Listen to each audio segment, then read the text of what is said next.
Decoded.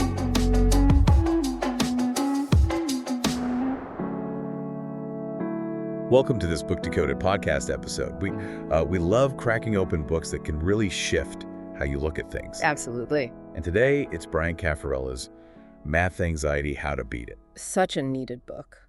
It really is. Yeah. I mean, if just hearing the word math makes you feel a bit off, you're definitely not the only one. Oh, for sure. And here's the kicker. Something like 93% of adults in the U.S. say they've felt math anxiety. 93%. That's huge. More than for any other subject. So it's not, some personal failing. It's really common. And what I find fascinating is the author, Cafarella, he's a math professor now, but he actually says he dreaded taking college math. Really? Math professor? Yeah. Felt he wasn't like college material at first. So he interviewed, I think, over 50 students to understand this better.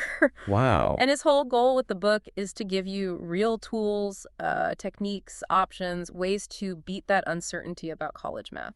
Okay, so let's start there. What exactly is this math anxiety we're talking about? How does the book define it? Well, it's basically this fear, right? Not just discomfort, but a real fear of practicing math. Or even just enrolling in a math course. Such a spectrum. Exactly. It can be anything from feeling a bit uneasy, to having full-blown panic attacks. And the book mentions certain groups might feel it more. It does touch on that. Like, women sometimes report higher levels, maybe due to societal stuff, not ability. Because, importantly, there's zero cognitive proof men are better at math. Right. That's crucial. No biological basis. None. And it also points out minority students might face extra hurdles, often linked to things like poverty or maybe less encouragement. It really frames it as an external thing, not something inherent. That's so important. The problem isn't you. So if it's not about being born good at math, what is the main reason people struggle so much? This is maybe the most surprising part. The book argues the biggest reason for failure. It isn't your IQ. It's not how hard you work. Okay, then what is it? It's lacking the prerequisite skills. Math is just so linear. It builds on itself. Like building blocks. Precisely. If you miss a block, or if one is shaky, the whole structure gets wobbly later on. Those gaps compound. You feel lost. Makes sense. The author even says his own early struggles, feeling lost, doing sloppy work, stemmed from that. Missing foundations. So it's not being dumb, it's having gaps in the foundation. That's actually quite hopeful, isn't it? It means it's fixable. It totally is. And that leads right into the strategies. The first big one, prepare before day one. Preparation is power. I like that.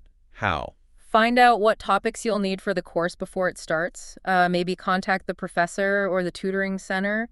Get some materials, practice a bit. Okay. There's a great story from a student, Dina. She did exactly that for her algebra class, worked with tutors beforehand, said it massively boosted her confidence. And you're tackling the fear of the unknown head on. Exactly. You walk in feeling a little more in control, less anxious about what's coming. Okay, prep is done. You're in the class. Now what?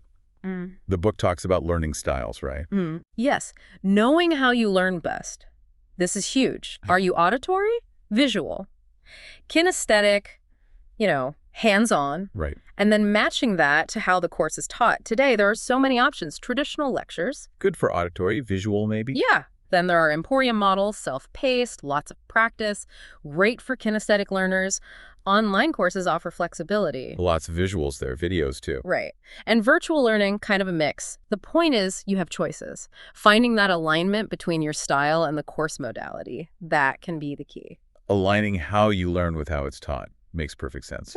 But what about those math rules that just feel weird? It's like negative times a negative is a positive. Why? Yeah, the why in the world questions. The book tackles these directly. It doesn't just say memorize it. Okay, give me the negative times negative one. How does it explain that? Okay, so imagine you owe money. Let's say you forgot to cancel a gym membership, $120 a month. That's a negative, right? Negative $120. Okay, I'm with you. And you forgot for 3 months. So that's like under $120 times 3. But then the gym says, our mistake. And they reimburse you for those 3 months. They negate those negative payments.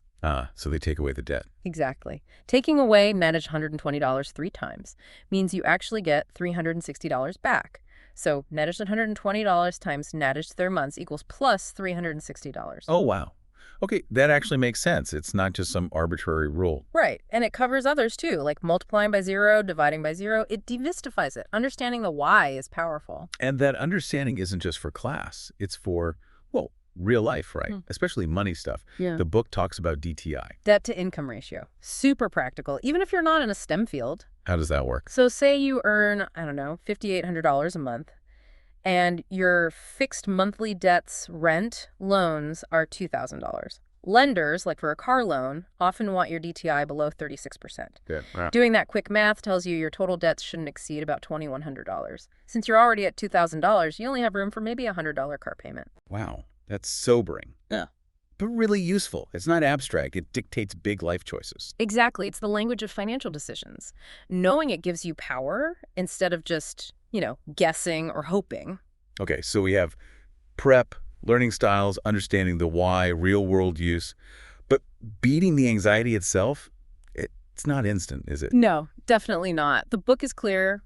It's a process, takes discipline, effort. You will make mistakes, and that's okay. Learning from them is key. Is there a specific tip for, test panic, when your mind just goes blank? Yes, a brilliant one. The data drop-off or memory dump. Okay. So the moment you get the test, before you even look at the questions, grab a scrap piece of paper, quickly jot down all the key formulas, algorithms, anything you memorized. Get it out of your head and onto the paper. Right. Before the panic has a chance to make you forget it all, it kind of short-circuits that blanking out response, gives you back some control. That is incredibly practical. I can see how that would help. So wrapping this up, what's the big takeaway here? I think it's that struggling with math is, well, it's normal. It doesn't mean anything bad about you. And this book really shows you that you can change that story. It empowers you. Yes. You can have a fresh start. Your past experiences don't have to dictate your future with math. So remember this. You are not programmed to be bad at math. Doesn't matter what your background is, your race, your gender, success is possible. So think about this. What's one small step you could take today? Maybe to check those prerequisites, maybe just adjust your attitude, or even just schedule that dedicated math time. What one thing could make your math journey a success?